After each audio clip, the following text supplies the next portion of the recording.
Et pour continuer dans le meilleur de l'art de vivre, retrouvons maintenant notre petite histoire.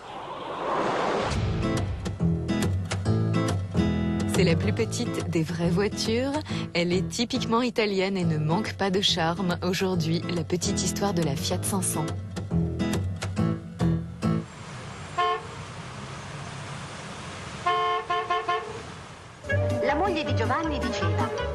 La Fiat 500, c'était d'abord un défi, celui de créer une voiture économique qui puisse transporter une famille pour 5000 lire.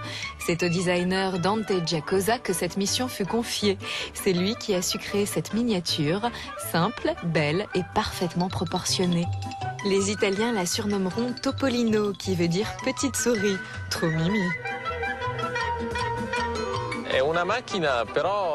C'est une voiture, mais elle n'a pas l'arrogance d'une voiture. Elle n'a pas cette agressivité. On peut presque dire que la Cinquecento est humaine. Elle est comme une personne. Parce qu'elle est tellement petite, on pourrait la mettre dans sa poche. On pourrait l'embrasser. Une option sur les autres voitures, mais de série sur la Cinquecento, c'est le toit ouvrant. Peut-être que c'est ça qui contribue à son succès, car dès qu'il y a un rayon de soleil, on peut ouvrir, on voit le ciel et c'est quand même autre chose. La voiture est petite, mais pourtant elle est grande.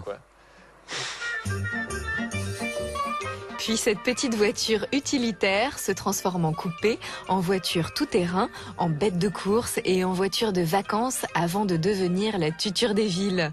Elle est parfaite pour se faufiler et éviter les embouteillages. Et en plus, elle prend 4 fois moins de place dans les garages. En Italie, il y a beaucoup de voitures neuves, beaucoup de voitures récentes. Alors qu'en France, on a une approche plus pratique, plus amusante. Les Français en sont fous. C'est leur petit pot de yaourt, leur fiatou, leur puce à eux, autant de surnoms qui témoignent de leur attachement.